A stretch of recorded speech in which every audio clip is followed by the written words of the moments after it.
Hey everybody, what's going on? Hellmite here, bringing you another video from Grab the Lantern today. Today I wanted to talk about change and where League of Legends is going to be heading in Season 11.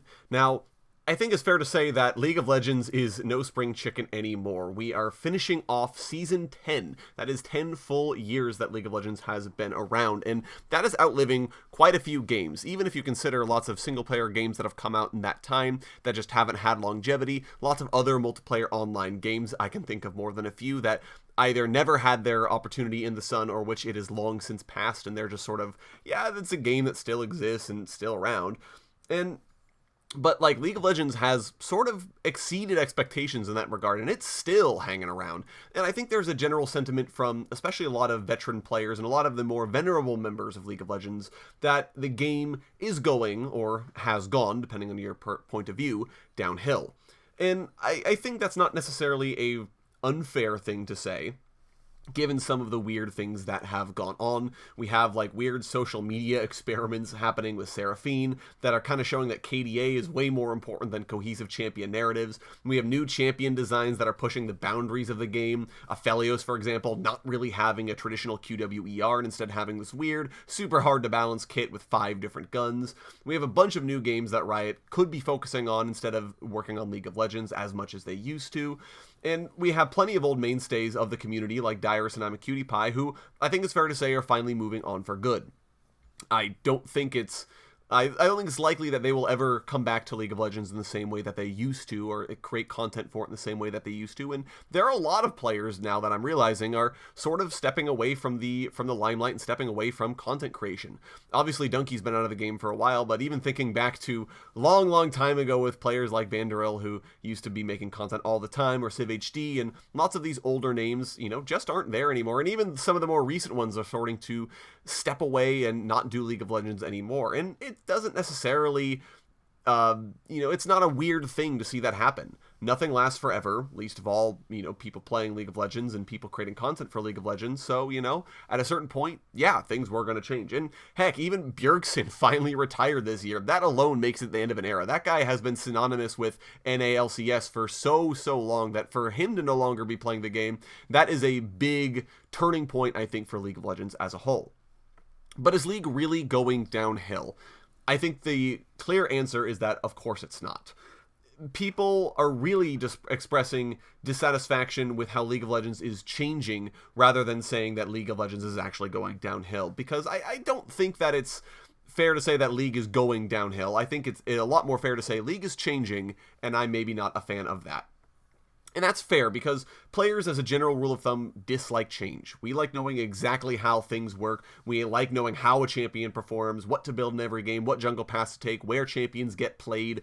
We hate having to relearn things or change our play patterns to accommodate for where the game has gone. And even to a certain extent, we hate the fact that maybe the game hasn't changed as much as we want. That, yeah, we're still playing bot lane AD carry, when we could be doing so many other things. Or that bot lane AD carry maybe hasn't changed as much as we wanted it to. That we're still essentially last hitting minions and fragging champions and doing all the same things that we used to do before.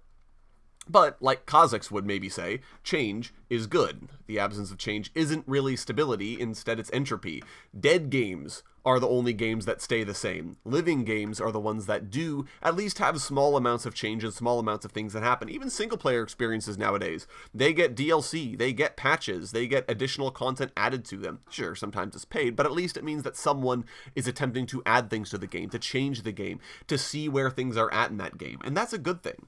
And that sort of says to me that League, despite how people say it's dying, it's still changing, which means that it's not dying for sure. And I would say that League is always changing for the better no matter where it goes. Now, it's really easy to say that, maybe things are not always changing for the better. And that's totally fair. I think there are definitely times where League has had some issues with either balancing things or with champion releases where they've just been completely pants on head broken and just been really silly, or just had major design issues even from day one that have led them to just be complete champions that you never want to see. And it's really easy to kind of put on the rose-tinted glasses and remember the good old days of Season 2 where Corki and Graves were bot lane champions, Bloodthirster and Warmogs had a stacking mechanic, Force of Nature was still in the game, that sort of a thing. But I don't think that's fair to say that that environment was better than where we're at right now. just to name a few things off the top of my head, roll queue exists. We're not dealing with the call order versus pick order debates that I remember just completely flaming the boards back when that whole debate was going on. Champions have better and sharper identities now than they ever used to back in the day. They're more able to accurately live up to their fantasies. If you guys remember old Fiddlesticks versus new Fiddlesticks, there's no comparison. Old Fiddlesticks was a scarecrow, I guess. He's kind of spooky, I guess. New Fiddlesticks is terrifying, and that's not something you would have seen back in the day. And to make that comparison as well, the game's way prettier nowadays than it used to be as well. I mean, just look at some of the old VODs. It's actually painful. And it's hard to argue that League hasn't released good champions since then. Even if you don't like some of the more recent releases like Seraphine or Samira, it's really hard to imagine League of Legends today without mainstays like Jhin or Camille or Xayah or Rakan. Those champions are sort of synonymous with League of Legends, and they're relatively recent. These champions weren't put out at the same time that we have lots of other iconic champions like Ahri or Lucian who have been around forever and who, yeah, we know it's not League of Legends without those champions. I think Jhin and champions like Xayah and Rakan are in the same boat, that it would not be League of Legends without those champions in the game. And that's sort of an interesting thing to think about because they're relatively recent. They're not old champions. And I think it's not a fair thing to say that, Season 2 was better and that League of Legends has only gone downhill. Certainly there have been missteps, and with the item rework that will be coming out on live in just a few days, there are going to be even more balance issues, changes that we're going to have to adapt to. There will be some lingering effects. There will be some champions that will be completely broken, and some champions that are unplayably bad. And I feel like there are going to be a lot of players at the start of preseason who will hold these up as examples for why League of Legends is continuing to get worse, how League is continuing to be a bad game.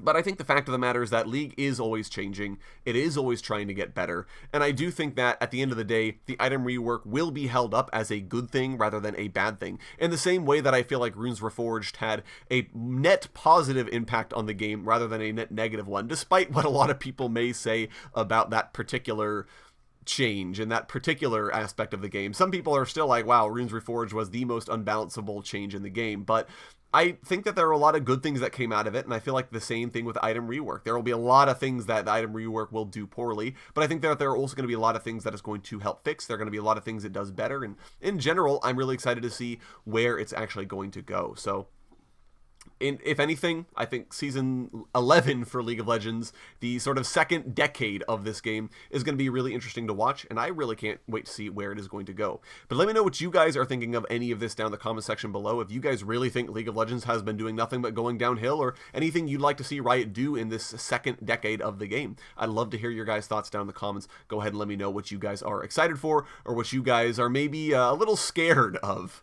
If you enjoyed today's video, go ahead and leave a like, and if you really enjoyed today's video, consider subscribing. I upload a video every Monday, Friday, and on patch days as well. I know I'm a little bit late with this video, but I did want to get something out, so Saturday, it is better than skipping it entirely. So anyways, once again, thank you guys so very much for watching. I do appreciate it, and I'll talk to you all later.